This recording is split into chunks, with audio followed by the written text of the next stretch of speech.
Up next is our student panel discussions. We're here just to kind of introduce our group, why we're a part of Sacred Roots, and would like to engage in the audience for any questions or comments for next year. But I'll start it off. Okay, Nick, so quick. Get to know some what's enough. Six months, tak do swan oxystic. Iksoka piwa untoxistic. Na tusi wachko to miskapi. Ni still on a cocasin apui. You don't do am scapi gani. Sisgats the piawa nu kuan. Amoni tana anastamatsi sapuyaki. Dakis sneep nan tipoxen. Ni still in a scan, it's at the bochbenana citas knimatsoko. It's epoxen citas knimats to kyope. I got my translator here. She'll translate what I said. No. I just introduced myself. Hello, all my relatives. I greet you all here today. I'm very excited and happy and honored to have everybody here and to see this all come together. You know, I really enjoy hearing all the discussions from everybody. I know even some of the people who aren't speaking give some great input, you know, in the audience, and I really want to encourage that because it's very helpful to everybody. I was a product of the immersion schools in Browning. I started attending there in the 3rd grade, and I graduated in the 8th grade, but I also had language involvement at home. My parents stressed the importance of bringing the language into the house, and I think that's what really helped me to learn, and help me to understand our way of talk, our way of language, you know. But through language, I really gained an identity as not just Amskapi Pikanya, Blackfoot, but as a human being. You know, it's the connection that we have to this earth, and language is involved in every aspect of life, you know. It's not just new words, it's a perspective and a look at the universe through the eyes of that culture. As Native people, we are labeled as Indians already and put on reservations. And the outside world will constantly judge us by being an Indigenous person. But if we cannot understand what it is to be Indigenous, we cannot heal and we cannot share what it is to be Indigenous. We're just stuck with the label that the government gives us or what this country has given us. And I know in this country we are misrepresented so often. Our identity is in crisis at times. We see it in our youth, in our homes. You know, there's sports teams, Redskins, Savages, you know, those are all dehumanizing words because that's what we were looked at. And if that's all we have to identify ourselves with, then we don't have a purpose, you know. Our first goal should be understanding ourselves. And the only way to do that as Indigenous people is through our language. But after graduating the immersion school, I went on and graduated high school. And I went to Uncle Sam's University of Misguided Children. And then I came back and pursued my education here. And the first thing I seen was this big facility of Native American Studies department, you know, and I thought it was so wonderful to see this much effort being placed on Native American studies. And I noticed there was classes on perspectives, ethics, spirituality, culture, history, but they're all being taught in English. And I understand we're losing so much by not learning our languages. You know, we can give a semester-long discussion on one word, Atsemoichkan, like our first presenter, Michael Flamand, stated. Those are semester-long speeches on identifying one word. So when we teach these subjects in English, what are we losing in translation? What are we cutting out? And I don't think we're getting the full benefit, not only to Native people, but to non-Native people who want to learn more and understand our cultural ways. Our language is the root of our identity. It's the root of our culture. We can't have anything without our language. And there was a time when I first started The only language offered was Blackfoot language here at the university. And through my second year, that class was lost. So when that class was lost, I realized there needed to be something done. And I got together with some students and some faculty members, and I talked about what we could do. So we created this group, Sacred Roots Language Society. And I wanted to call it a society more than a club, because in our traditional ways, the closest thing we translate to things that teach us is societies. And I wanted to structure this group as that of an indigenous society, one where nobody's higher than anybody, everybody has an equal voice. You know, a society, we resort to our elders for knowledge. You know, we ask questions, we make mistakes. And when we started talking together, I noticed there was a wide spread of people who wanted to be involved. And the first thing we decided to do was, well, we need to have a fundraiser. And there's a lot of community involvement for health and wellness. So we put on a run to gain some money. But I wanted to see a conference of speakers, because I know a lot of the times, like was mentioned before, not everybody's on the same page. Everybody's fighting for the same goal, but on different pages. So if my group could bridge any two parties together, that's a success. You know, I encourage everybody to expand on this. You know, this is the first annual conference. We plan to do it many years, but every year I want to get better at this. But so yeah, I want to thank everybody for making it today. It's an honor and a privilege to be here, and thank you. I'll pass it on to my other officers. I have two more officers up here who would like to speak. Hello, my name's Kenneth Flamand. I am the self-appointed war dance chief for our club. I had to fight to get that name, but I have it. And as mentioned before, I am maybe a little bit of a savage and passionate about what I stand for. And language is important. That when this club was in the beginning stages of development, I always feel from my heart that all of you are put out here in front of me for a reason. That I'm meant to meet you somewhere in here. And it just so happened I was on the webpage for the university, and I usually just go straight to the one that I need. And I just happened to put in the main page, and there was Jess looking up and pointing with his lips or whatever. And I said, "That's Jess. Hey, I know that guy."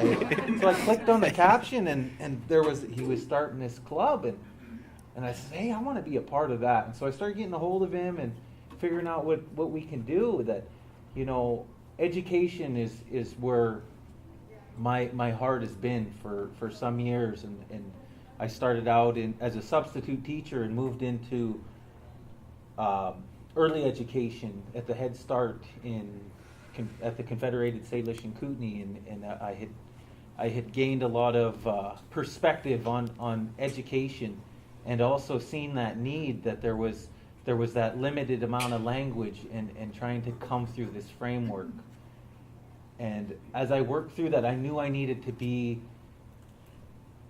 to have this end filled as far as the education part, so I could be that person in that level. But I also wanted to maintain who I was for my identity. And through all these speakers that we've had, we've talked about, you know, the cultural barriers to successes and what has happened in the past, and how we have these problems with identity and people wanting to hold on to what they have left and being selfish about sharing that, which is, you know, a definite problem in trying to promote a language when somebody doesn't want to share, or they're scared to share, and for all the reasons that they have.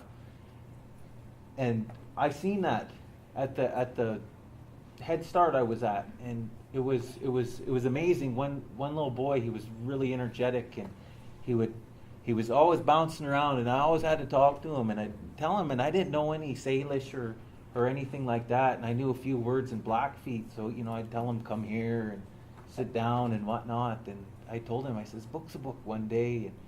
to come here, and he come over, and we were trying to sit down for lunch, and he's sitting there popping up and jumping down, and he says, books to books, books to books, and he kept going on, and I just let him go, and I said, oh, we're going to eat, and so we all sat down and ate, and later, when it was nap time, he says, Teacher Kenneth, what is that?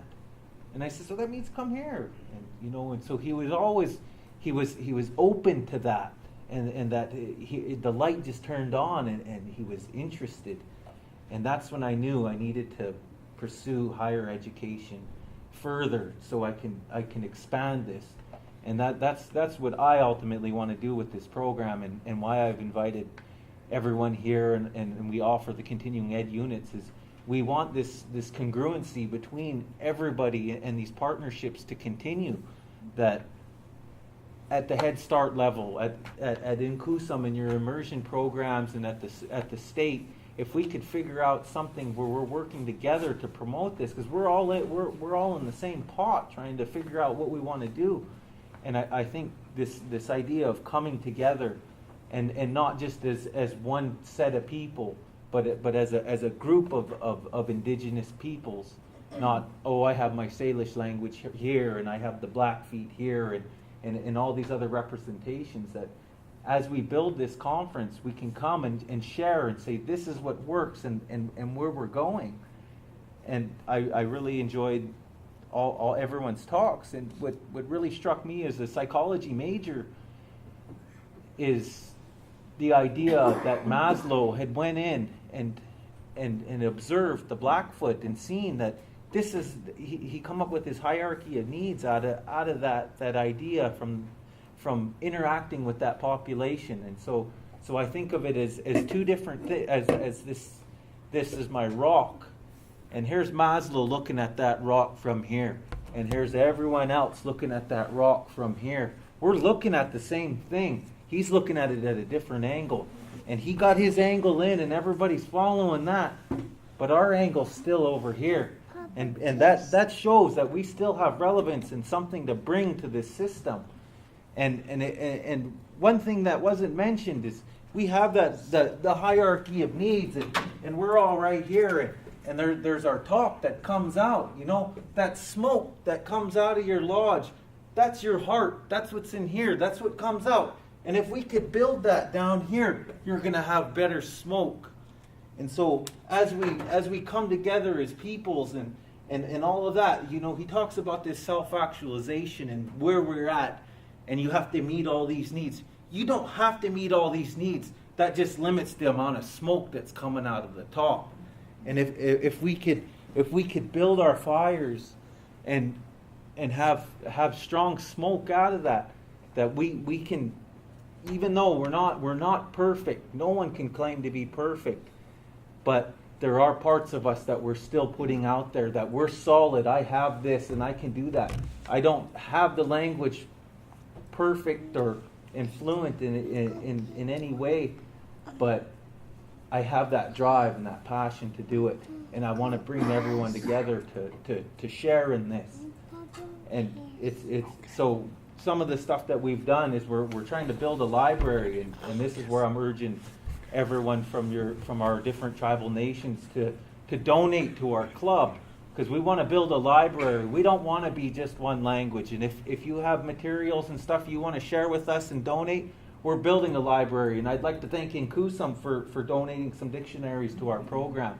And so we have that. So when other people come in, it's not just, oh, we're moving into someone else. If someone else wants to pick up a different book and use that and promote that one for while they're here, then more power to you. And so if we can start building this library, it would be great. And so the idea of the future and how we're going to expand this program is, take this back to where you go. Start your club. We can start it in high school. We can have that transition from K through 12 up to here. That it shouldn't be you just come and then you're thrown into this and you're saying, well, what is it? Well, I've already experienced that all through school. So now I have this consistency and that transition to a higher education, that I have that outlet because I'm used to seeing that in the school district or at the Head Start or wherever you might be, or maybe you went to a tribal college and they have a Sacred Roots branch there. And that's what I'd like to do in the future, is to have this as a nationally recognized kind of program that we're not just in Montana, we're throughout, and it's a lot of work. It doesn't matter where you step, you're breaking new ground, and it's hard for one person to try and go 20 different ways. Like I see Dannii, she works very hard, and she's over here and she's over there, and I'm like, man, she must have like 10 arms or something, because I can't. I'm trying to do this and run in one spot, but I know it's a challenge, and I ask that everyone take this back with you and communicate with us. We want to promote this program. We want to build our libraries. We want to be a part of everyone's system, so that this conference, we're not too big right now, but I can see us overcoming these challenges and having technology be a part of that.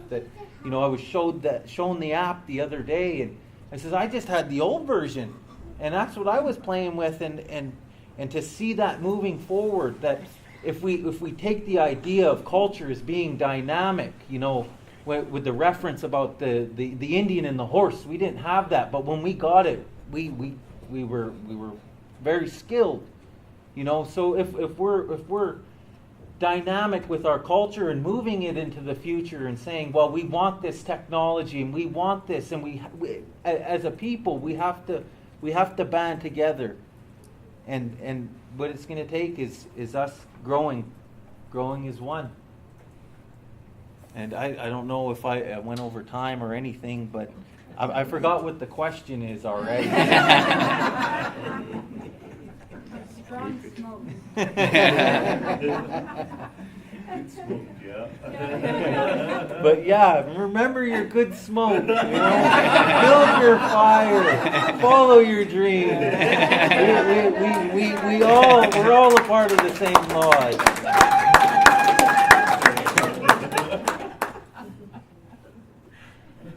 Oh, is it my turn You're now? So I'm Dannii Yarbrough. I'm a member of the Sacred Roots Language Society. I'm an officer.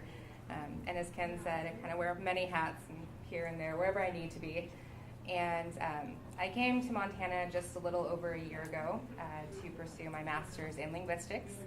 And during my first semester, Dr. Mizuki Miyashita, who's our faculty advisor, let me know about this club that Jesse was starting up, Sacred Roots Language Society, and I thought it sounded really interesting and really important. I think as a linguist, I think language is obviously a passion of mine, and I think so much is tied to it, so much culture and history and knowledge, and we need to preserve that, and especially in situations where it's endangered, bring that back. That needs to be a very important area of focus. And so I thought I'd get involved, and from the very first meeting before we even officially recognized by the university, I was hooked.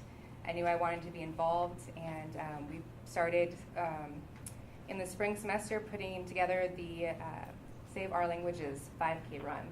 And it was a lot of work, but it was absolutely worth it. The way that the community came together was just so inspiring and so amazing. And we had a great turnout, more than we expected, just over 100 people.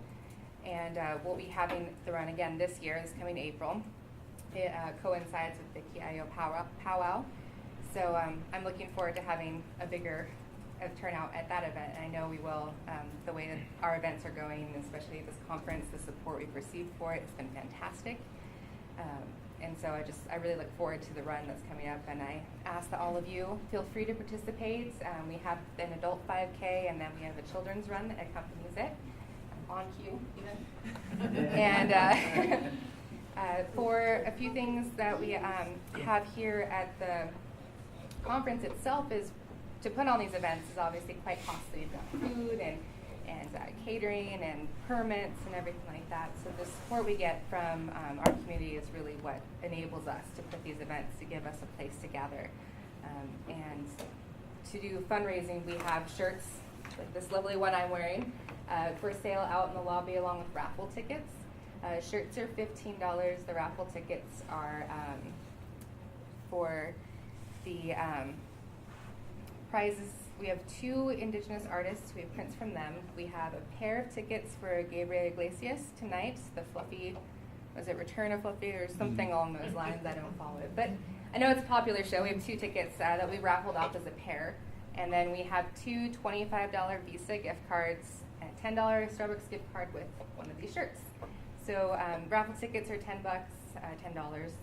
More formal, huh? We ask that you participate if you can. That would be wonderful. And then putting this event together was a lot of work, but we're glad to see that everybody's enjoyed themselves. We've had some excellent talks, and just the environment and the atmosphere is great. So I want to thank, of course, the officers for putting together all the work, Mizuki Miyashita for all her advising, and I see Phoebe Hunter has snuck in here, and she's been an excellent help. Anytime we have an event for the club, she's more than willing to walk us through every step of the process. So to thank Phoebe as well. I think that's all I have to say. My talk's not nearly as long as yours. You can have some of my time. Well, you could always talk more, but well, thank you. Thank you all. Okay, in student that's a kikanasi. Anago kamskap pikani. So hello, my name is Bright Shining Middle Star from Southern Pagan. And while not a part of the conference or anything, I got asked to speak. I don't know why. No, well, I grew up in Browning. And I attended the Quetzal School from K through 8th grade. Apanaki was my K through 4th grade teacher. She taught me a lot. She taught me the basics, the grounds. Then I went into the Idekakaku, which is the older kids, the lost children. And well, I learned a lot there. From about 7th and 8th grade, I started teaching the younger kids, helping teaching. Well, I just like Dr. Dale Kidd, who's just a big influence on my life, huge influence. Language revival, which I kind of wanted to speak here, in my opinion, is I love it. Since I grew up with it, it's something I do all the time. I try to speak as much as I can. To my extent, just do it. I don't know what to say. Good. You did good. Well, speaking of the late Apinakwapit, Daryl Robes Kip, who I'm sure is a big influence on a lot of us here. One of the things he always instilled was his 4 rules, and one of the main ones was show, don't tell. You know, and because of that rule, it allowed the Nitsipuchs in immersion school to exist. You know, it allowed people to start just doing things and getting things done without really knowing even how or where to start. You know, you just jump in, and once you're in, then you start seeing all these aspects of it and different things, as the Nkusum presenters talked about. But, you know, and it was just that action-orientated mindset that this group started. You know, as soon as we start talking, we said, well, we want to do something. Let's just do a run. You know, and we didn't know anything about a run. You know, I don't think I've ran since I got out of the military. So, so it was just one of those things. But we found outlets. You know, we found outlets with the YMCA. We found outlets with people who put on runs previously. You know, and it came together. You know, people communicating and talking, and you think, well, if we could do something like that as small, if we keep this up and keep networking and keep talking, we can imagine how far we can go, because there's so much power in language. You know, this was just a small 4 group of people at the start of it who expanded out, you know, and we're planning on growing. We don't see the finish line anywhere soon. When we were planning our budget, you know, we were a new ASUM recognized group. They said, you need 20 signatures. You got to go to this meeting and put in this paperwork. And so we started working on that and got that together. And then we had a budget planning committee. So we got together with my officers, and I said, well, I want to do a conference. I want to do a run. And I was talking to other groups, student groups who've been in existence for a lot of years, and they were requesting, maybe at the most 1,500. And in a budget committee hearing, they announced that there wasn't a lot of budget to be given out, so be really specific on what you need. So I started planning out, some estimated numbers and costs. And I said, well, I'm going to ask for 10,000. And everyone looked at me like I was crazy. And I said, well, why not? I said, if you're only getting 60% of what you ask for, if I ask for 10, then I might get 5. I might get 3, I might get 2. But I'll get more than you because you only asked for 1,500, So on our budget hearing, we requested that amount of money, and we was fortunate enough to receive 3,000, and we raised another 7 for this conference with the help of the run and everything else. So it cost money, but to me, money is not a worry. Money is a fictional thing that floats around that we all stress over. But when we eliminate that and worry about the goal, those things come. Those resources present themselves. But we got to put in the effort and the work and the determination to get there. And we can't cut ourselves short. That a lot of people say, well, we want to start this, but we got so far to go, I don't know where to start. Well, just jump in it. We're seeing in Kusum and how much they've grown. They're steps and steps ahead of other people who are still sitting there figuring out, well, how many speakers do we have left? Well, that's not how my grandma said it. Those bickering between ourselves, that doesn't help anything. That's not pushing us or advancing us forward. And we're all one now, like the presenters stated. We have a common enemy that's always been the threat. We can't just fight amongst ourselves. In the history books in public schools, they always taught, this tribe and this tribe are enemies. This tribe and this tribe fought each other. This tribe and this tribe, they don't get along. But in our culture, we have stories, customs, ceremonies that we share with those tribes. We weren't always at war. War is something new to our language. So we need to get together, communicate. It starts with communication. And so I appreciate everybody getting together today and yesterday. But if I'd like to open it up for any questions or anything. I'd like to thank a few more people. Our shirt design was made by a local artist, John Peppian.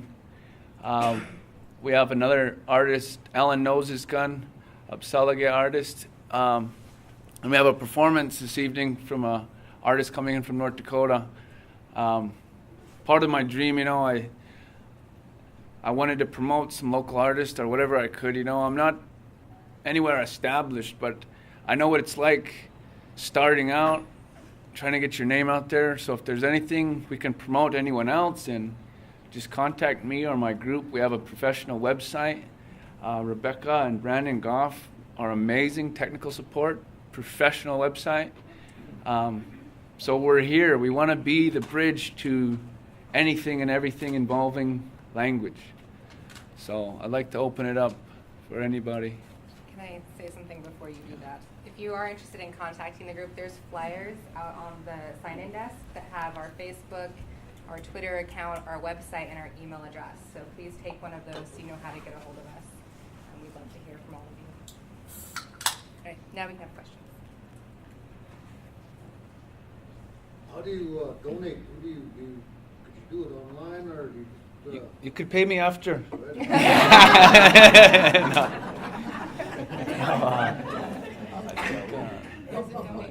There's on our website, there's a donate button, www.sacredrootssociety.com. There's a donate button on there. And if you have materials to donate as far as our library goes too, you send them to the university here and label it to Sacred Roots Society. We can build that as well. Yeah, that's one thing. When I started, I initially thought, well, we need a Blackfoot language class. But then I realized there's 10 indigenous languages of Montana alone. None of them are being offered. And if I was to start a group of just Blackfoot language, it would promote awareness and it would grow, but that would leave out all the other indigenous languages, all the rest of that knowledge, And at the University of Montana, we don't have as many numbers of certain tribes who are distant to Missoula. So we have a large majority of Blackfeet population, so we have a lot of active membership who are Blackfeet, but we want to incorporate and include all indigenous languages in any. We have Navajos who are a part of our indigenous language club, and although Navajo is Southern, it's still indigenous language, so we invite any indigenous language, any materials, whatever anybody has to offer, we'll gladly accept. And I wanted to add to, the aspirations that our club is looking towards, and that the culture that we have in the state right now as far as promotion goes, that where we have our friends in politics can help initiate this change. That I grew up in Cutbank, and in Cutbank they don't offer Blackfeet language, and if you could promote languages to where you live. I don't know if Billings offers Upsaluka or anything of that sort, but all of these places do they offer Cree in their public school system? So in the idea behind Indian education for all, why aren't we promoting these languages in these schools? That if you're within a certain proximity to a certain reservation, you should have to implement that program. Because in Cutbank, we're a hop, skip, and a jump from the Blackfeet reservation, and there's a lot of representation of the Blackfeet there, but they offer French, So how about something at least even for the other people? When you're getting cussed out in Crow and Billings, you'll know because you've seen it in school. They taught me that. Oh, he's talking to me. At least even at that level, and trying to segue into the public school system and figuring out that if we can initiate that law that you have to put this in, we can have our expanse, grow with the public school system. I know that wasn't the question. But food for thought. What I'm really impressed with is we have 2 graduates of the immersion school that are now coming out to teach. I mean, that really gives me a lot of hope that the people who graduated from the immersion school are now picking this up, and so that team really means a lot. And I just feel like the students here you're in such a rich position. You could start your own indigenous language think tank and look at. We have so many systemic barriers.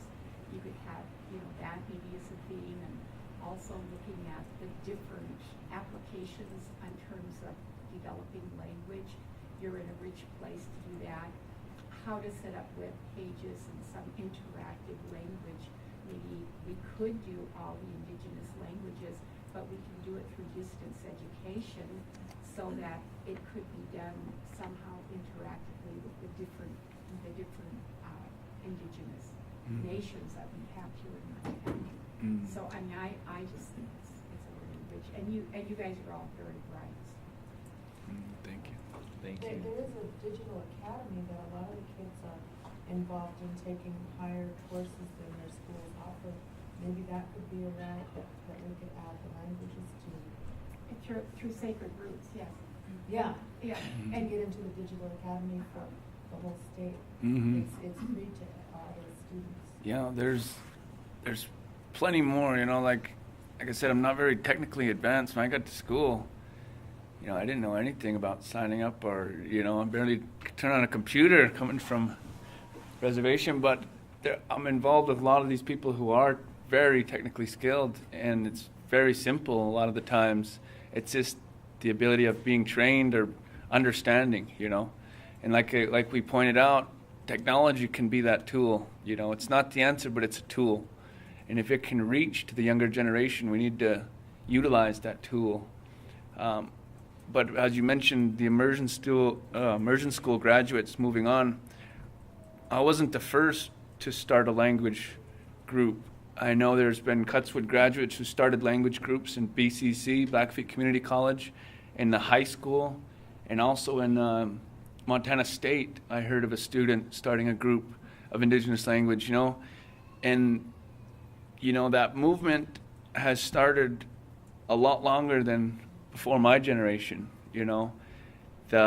Every generation is pushing forward and advancing further on, you know. So if we could take up the torch and move it a little bit further for the next generation, that's our duty, that's our obligation as immersion school students, you know. We don't just end when we graduate, it's a continuum, it's a life, you know. You don't just get to a point and say, well, I'm comfortable now. You have to keep going, you know, because the second we stop, we lose an elder. We lose that knowledge. We lose all that we could have been doing. So it's a life, you know, it's a whole life's work. And I'm very thankful and fortunate for people like Daryl Kipp for teaching us that, for paving those roads, for giving us a blueprint, you know. But, yeah. And I also think that what Kenneth was talking about, that strong smoke and using Maslow, and there's this guy at Harvard, they say it depends on where you sit as to what you see. So Maslow was sitting here looking at the stages of development, but there's a whole nation of people who are also looking at that way of development. And this is a wonderful opportunity for me, or for all of you, to begin to take on that challenge one step further, like you said, and to begin to even remain, rather than looking at culture. Culture is like another colonized name to sort of other us. To begin to look at our ways of knowing being, who we are, and the richness. We've always had psychologists. We've always had our own ways to deal with the difficulties, and using language as part of that foundation. And I just think it's really awesome. Yeah, I agree with you that, you know, that this contrast between where we're looking on one end and where you can see on the other, there are two different poles trying to come to terms with each other, and so you say, well, where do I have to give up here to move to be still close to this? You know, am I going to have to go get the education but still hold on to where I'm at here? And you're fighting this identity and trying to be pulled over to here. And so with what you're saying as far as building that network is, how are we going to keep these poles from pulling you right where you're not wanting to lose yourself? Because you're here. You don't want to give up that. And that's why we have this network. And what is that solution? That solution is strengthening this. And if we come together and strengthen that, that's going to weaken what this pole is giving from this end. And once we can start moving that way, it'll be that I have something. I have all these people, and we're bringing things to the table. You know, and that's part of the contrast is we have to offer some kind of, you know, continuing education units to show that this is something that needs to be addressed and looked at. And I hope that we can keep this network going and strengthen each other and pull away from that to get that perspective that is important. And that may be one of your topics for next year's conference. Exactly. But like, you know, I always think back on my experience in immersion school and all the things I've learned that helped me out, plan things out through life, you know. But I was a part of the older kids group, you know. At first, Daryl's had a kindergarten and K through 3. Then he just kind of kept growing as students kept growing up and didn't want to go. But the older kids, we started a group, and I think it was Miss Big C and other teachers who come up with the name Ituxkiteks, we called ourselves, meaning the lost children. You know, but I relate that to so many youth and so many students now. You know, we live that Ituxkiteks. We are those lost children, you know, and it's up to us to learn our language, to learn our ways. That's the only way we can find who we are. It's not in Maslow's book. You know, his perspective is from the outside. That'll give us an idea, but we got to understand it from the inside. We're born in the inside. We have to understand it. You know, that's where the academic university system has to meet with our traditional knowledge. You know, and in some senses, that degree isn't as powerful as those transfer rights, as those songs, as those ceremonies. But we have to have both in this contemporary world to teach and be accepted. And it's possible. You know, when you talk about that, when you said your Indian names and Tibets, I think about what a guy said in, I went to NIA and he was talking about, you know, sometimes you have to be the lost children in order to make way. You may go on a path that's going to take you, young people, alone on that path. You may not bring anybody with you, but you'll be successful. You'll go on that path alone, and it could be lonely, but you're going to teach your people something. And I want to tell you how very proud I am of you people, you young people, for standing up for our indigenous language. I could remember a time when I was a little girl, my father was very fluent. My mother didn't speak Blackfoot. She could understand it. She could probably speak it, but she was Blackfeet. My father was Gana. And he used to tell me, Dannii, minetstoy sa gistu ganaki. Minetstoy is nochtsi. Boy, speak your language, be proud of who you are, because you know what? Creator, he made you. And you're not going to change who you are. You're just going to become this person, just another face in the crowd. You need to walk down that street, be proud of who you are. And be proud that, you know, look at where you guys are today. I am so proud of you guys. I'm proud of my son, Kenny. It takes a big person to stand up there and say, well, I'm going to stand for my people and I'm going to do this. And you're doing it. You are law. You're living that name. You're walking alone on that path, but you're going to make it. And I'm very proud of you. I just want to let you guys know that. I am so proud of you guys.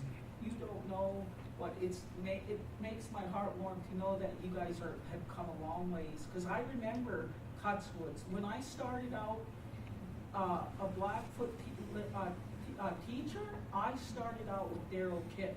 My sister is Dorothy Still Smoking. They were the founders of Pagan Institute. She moved on, and he bought her out, and he continued on with his mission. And I know when Moccasin Flat they first built Moccasin Flat, I was there. Shirley Crowshoe, Rosella Manybears, I could name them and we traveled all over. He even took us to a monastery school in Great Falls to show us that our children, they're free spirited. We have a spirit within us and we want to expand it.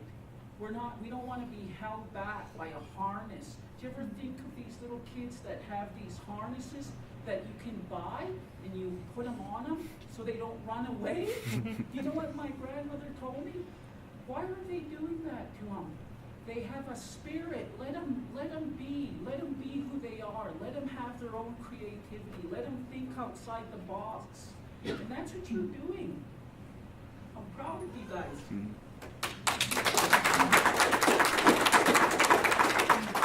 I would like to say something.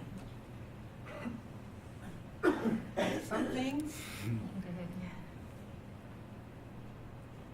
I am very proud of all the students who are involved in preserving the language. It is a hard job. It takes a lot of patience. People will ridicule you for what you're trying to do, but the Creator gave you that knowledge of what you're doing now. Without the Creator and the spirit that you guys have in you, you would not pursue what you're doing now. As a teacher of Cutswood School, I started out with some little guys, little tiny guys about this high. Jesse was one of them. And every day they would feel bad sometimes, and I had a saying for them. I said,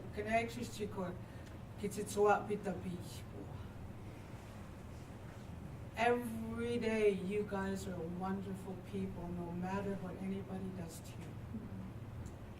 And that was my motto with cuts with school. Kilaka o tumu all the time, you'll be the first to go. Kilaka o tumu, boy, you'll be the first to speak. And these little guys, after that, they'd see me. Taku tumu, takai tsi, boy. It's tapi. And I'd say, kitsima. That was the motto that I taught these children when they were little. They're growing up now, and I'm so proud of them. I walked in here, they're all sitting there. Oh, I go back to this when they're little tiny guys, just running all over. Those skinny braids throwing rocks. But it's really a good feeling. And when you're preserving language, when you're talking about it, it comes from here. You have to chew it, sleep, talk, walk, dream language. Mm. And that's how we're going to survive. And that's every day. Not just talk to somebody right now and then after a while, oh, hello, okay, take a medicine. No. Like I said, get back at this, it's sit down up. Take it on the stack, like I spumos. Spumo can it's was not get the spumo out, which is great, kaya magsaskrima stockings. Can you get a guy sits get out home me get a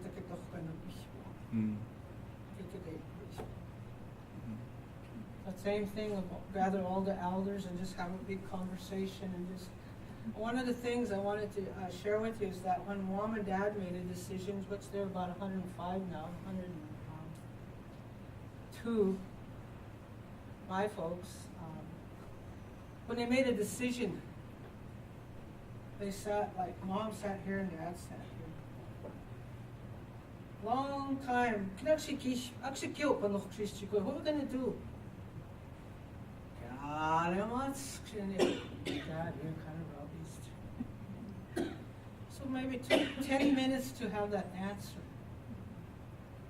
So my dad had to give it a lot of thought what he was going to do. Could it make sense to go, not yet, I haven't reached a decision. And Mom is sitting there and she said, well, I'm going to tell you again, what are we going to do? And he'd look around and look and he said, well, just do. What do you want to do? So it gave Mom another 10 minutes to think about what they wanted to do. But the reason I'm saying that through life right now, everybody's always rushing. We forget to communicate anymore. We forget to talk to one another anymore. When we're sitting at the table, everybody's going to Burger King or somebody else to eat, and we're just rushing.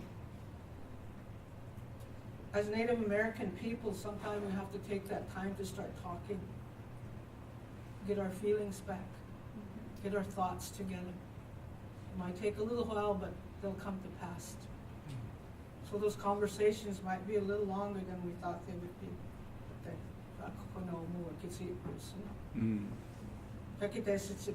We talk to everybody.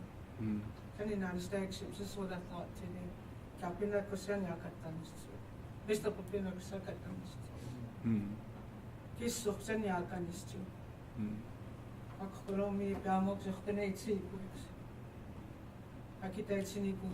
Go back to that storytelling.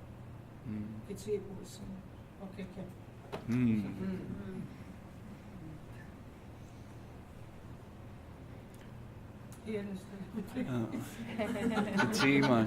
I actually did a documentary on the revitalization of the Blackfeet language, and I just finished it up. We showed it in Browning, but actually a lot of the interviews I've done hours and hours and hours of footage, but what we ended up with is, as I thought of it, was those from the immersion school that came out with the actual really good input on the revitalization of the language. And actually Jesse was one of them in that documentary. Natusi was in there. Yeah, he was in there as well. That was really well. We showed it in our Blackfoot language class here. Did you? Yeah. All right, we'll close that out. Our next panel discussion will be from some faculty members we have at the University of Montana. And the efforts that we're doing here, I'd like to share what we have to offer currently for anybody looking to go to University of Montana and be involved in language. It's not just a club. We have some couple linguists and a Blackfoot language instructor who I just want to introduce, and I'll have them speak on whatever they'd like for as long as they'd like. They have an hour, but give them however long they want. Okay.